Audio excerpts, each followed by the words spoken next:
10. Weirdest and most forbidden places in the Nullarbor. There is a place in Australia so vast, so silent, and so deeply strange that even those who live on its edges speak of it in hushed tones. The Nullarbor Plain stretches across more than 200,000 square kilometres of southern Australia, a flat, treeless limestone expanse that seems to go on forever. No rivers cross it, no mountains break the horizon, just sky, dust, and an unrelenting emptiness that has quietly swallowed explorers, secrets, and entire communities over the centuries. But beneath that silence lies something far more unsettling than most people driving the Aya Highway ever suspect. Ancient, sacred sites sealed off from the public for reasons that go deeper than any posted sign. Cave systems so dark and so flooded that the most experienced divers in the world have entered them and never surfaced. Abandoned towns where the streets are still named.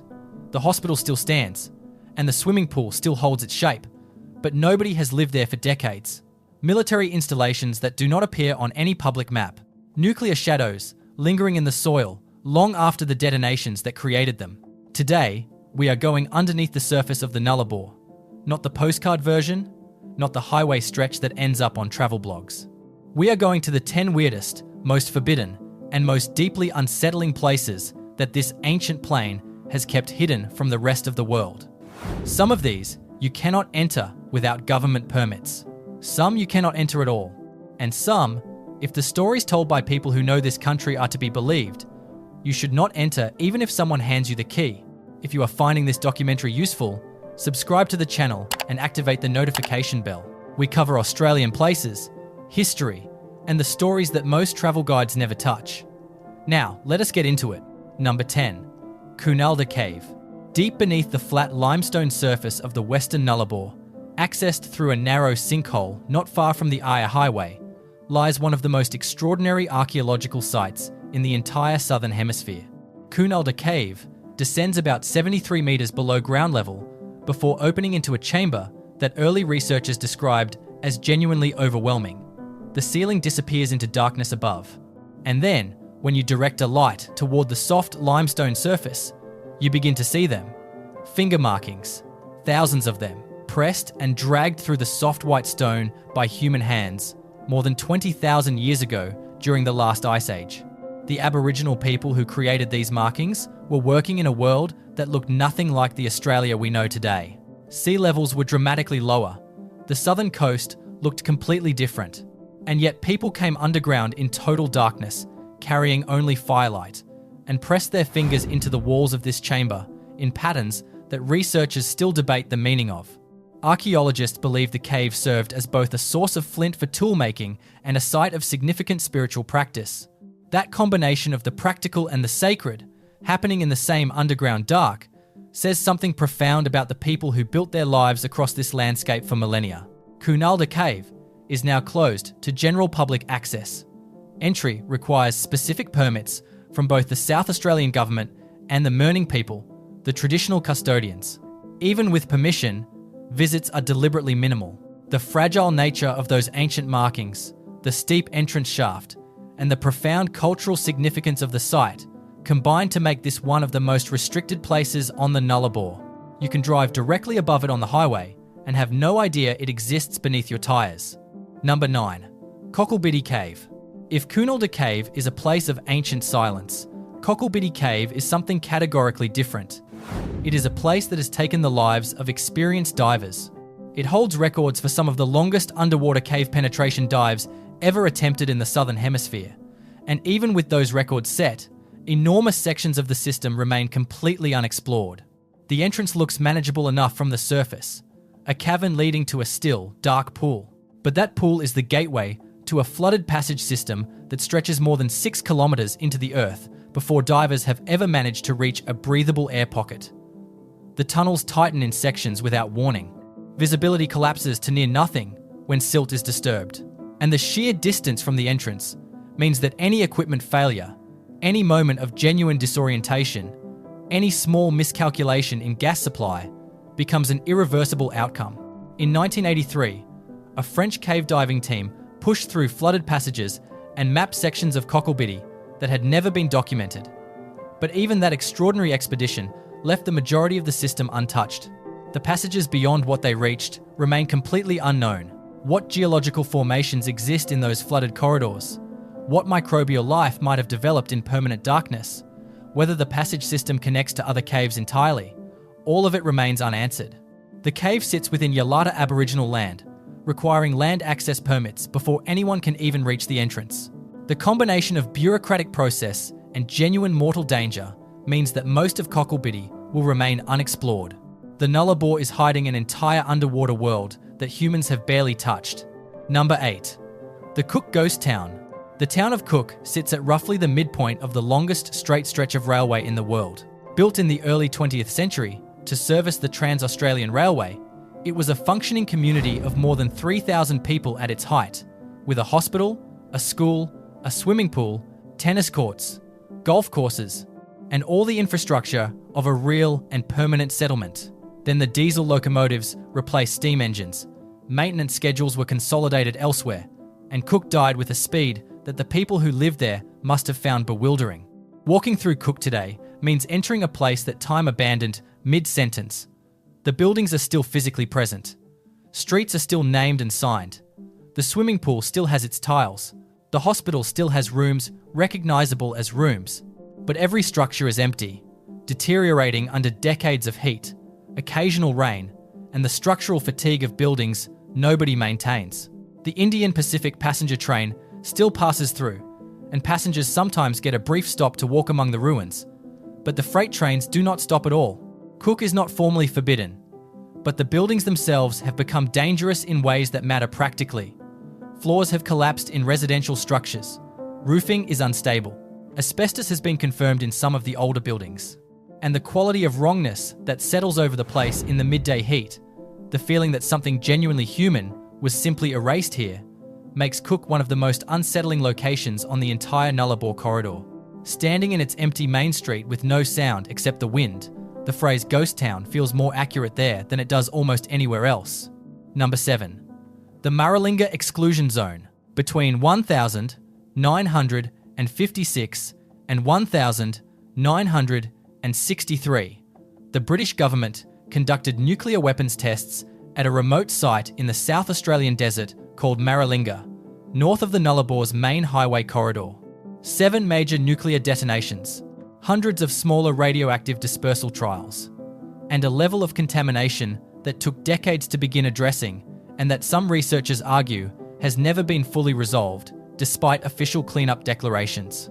The tests were conducted with complete disregard for the Anangu people, whose country this was.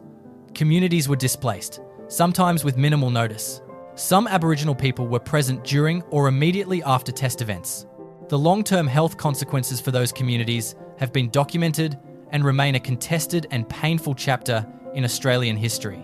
Today, guided tours of Maralinga do run, operated by traditional owners, but the surrounding exclusion zones remain restricted, and that is not a historical designation that simply has never been updated. Large areas still carry measurable plutonium contamination in the soil at levels that remain relevant to human health. Buried contaminated material from the cleanup lies beneath permanently fenced-off zones. The warning perimeter around the most affected areas is still a functioning protective barrier. Beyond certain points in that landscape, the ground itself carries a legacy that time alone does not neutralize.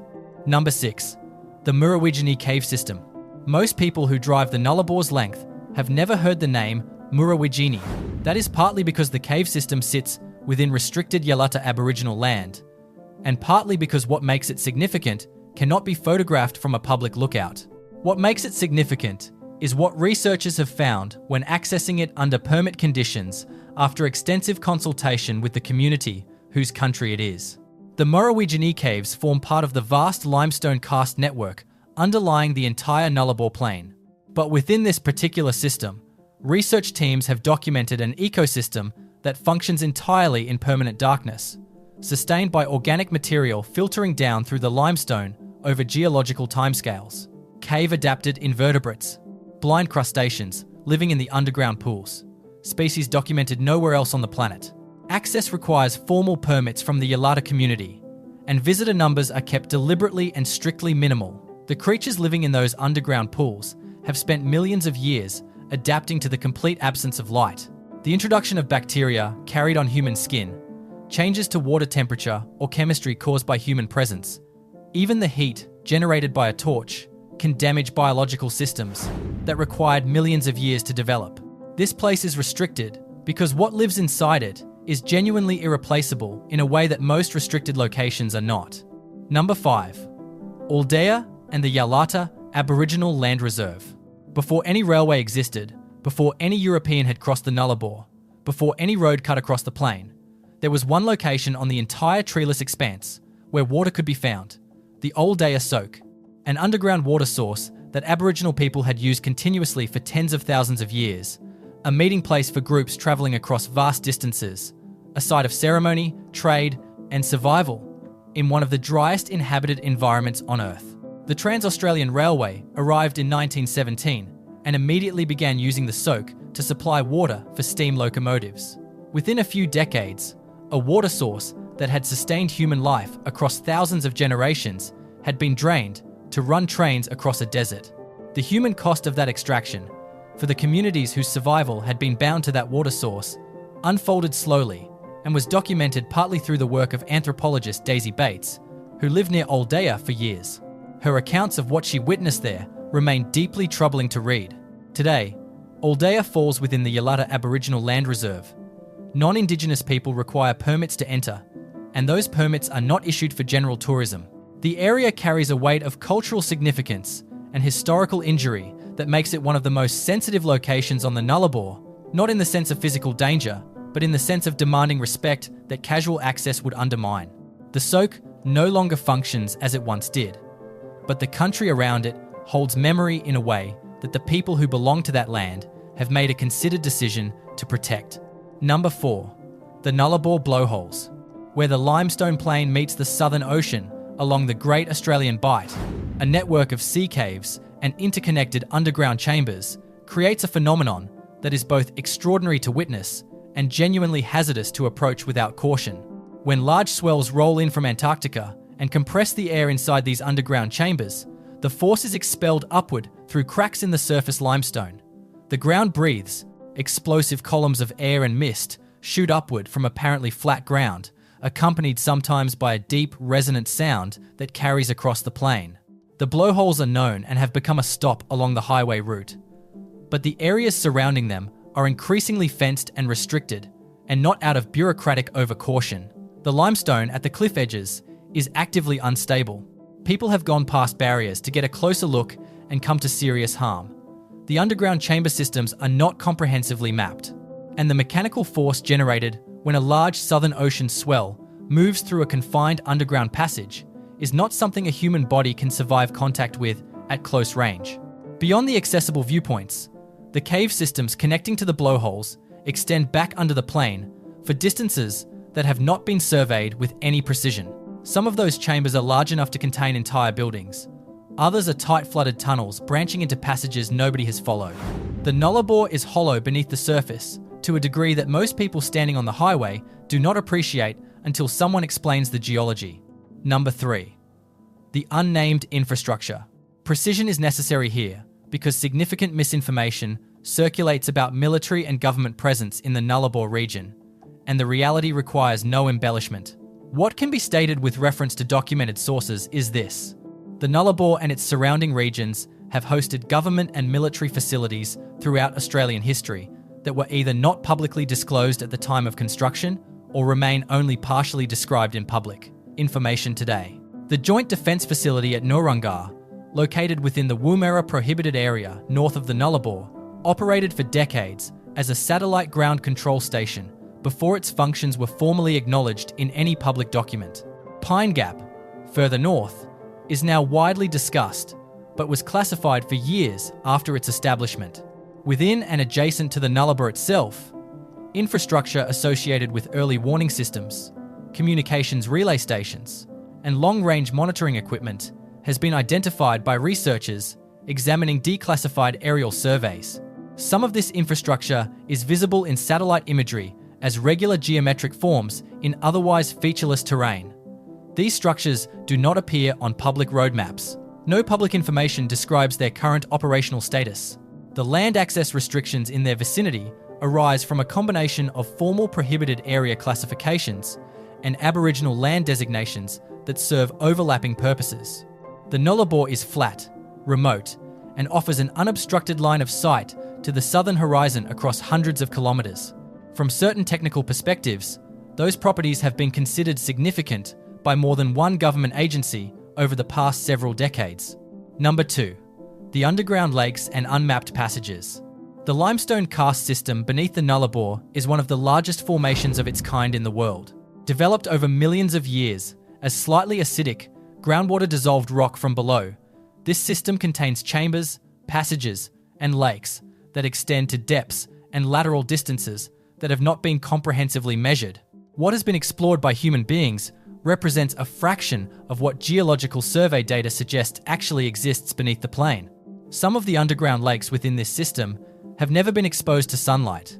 They are supplied by water that has filtered through limestone over thousands of years, carrying a chemical profile and supporting biological communities entirely separate from anything on the surface. Research expeditions that have accessed portions of this network have found microbial communities living under conditions that closely parallel the environments studied in scientific research on potential life in the subsurface oceans of Europa and Enceladus, moons of Jupiter and Saturn. The darkness, the chemical isolation, the complete separation from surface organic inputs. These are the precise conditions that astrobiologists study when they model where life might exist beyond Earth. Accessing these systems requires permits, specialized cave diving equipment, and expertise that places them outside the reach of anyone outside a formally supported research context. The physical danger is obvious, but the scientific argument for restriction is equally compelling. These ecosystems have been sealed from surface contact for millions of years. They are natural laboratories of a kind that cannot be reconstructed once compromised. Human contamination of even a small section of one of these systems would destroy data that no future technology could recover. Number 1. The dead zone between Kalgoorlie and Cook. There is a stretch of the Nullarbor between the outer edges of Western Australian mining infrastructure and the abandoned settlement at Cook, where something unusual characterises the landscape in a way that long-haul truck drivers, railway workers describe consistently enough to deserve attention. The term dead zone is informal, used by people who spend extended time on this corridor rather than passing through it on a road trip. But what they are describing is a verifiable environmental reality. This is one of the most biologically sparse corridors in Australia. Almost nothing grows in certain sections. Almost nothing moves across the surface during daylight. Summer temperatures cause the highway surface to visibly distort. Winter nights are sharp and complete. And the silence in this stretch, as described by people who have stopped within it rather than driven through, is not the ordinary quiet of open country. It has a quality of attention to it, as though the landscape registers your presence. What makes sections of this corridor nominally restricted involves several overlapping factors. Portions cross Aboriginal land, where permits are required for non-Indigenous access. Sections fall within railway corridor exclusion zones. Some patches in this general area are subject to ongoing environmental monitoring programs connected to the Maralinga legacy, even at considerable distances from the test sites. And the practical reality of the environment means that a vehicle breakdown in certain sections without adequate water reserves, reliable communication equipment, and a prior arrangement for someone to check on your position represents a situation that emergency services have responded to with genuine urgency on multiple occasions. People have disappeared in this stretch over the decades. Vehicles have been found stopped with no obvious mechanical failure and no trace of their occupants. Whether those disappearances resolve into mundane and tragic explanations, which is statistically the most reasonable assumption, or whether the emptiness of the Nullarbor accounts for some of it in ways that are simply harder to articulate, is a question the plane does not help answer. It has always been indifferent to what humans project onto it. And this particular corridor, the most remote section, the most featureless, the most completely indifferent to human presence, is where that indifference feels most undeniable. The Nullarbor plain does not announce itself. It has no dramatic peaks, no celebrated forests, no famous waterfalls. To the uninitiated eye from a car window on the highway, it appears simply empty. But what this documentary has tried to show is that emptiness is not the same thing as absence. Beneath the surface of the Nullarbor, within its limestone depths and its restricted reserves, and its contaminated soil, and its sealed sacred sites, and its flooded unmapped passages, there is more history, more genuine danger, and more authentic strangeness than most Australians ever encounter in their formal education. These 10 places are forbidden for different reasons. Some because the land belongs to people whose connection to it runs longer and deeper than any government permit system can adequately express. Some because the physical environment will end your life without hesitation if you are underprepared. Some because what was done there is too recent and too unresolved to be safely open to visitors. And some because what lives there, or what happened there, or what continues to happen there, is not meant for everyone to see. If this documentary made you want to look more closely at the Australia beyond the tourist trail, subscribe to this channel. We will keep making these. The stories are out there. They just take some time and genuine curiosity to find.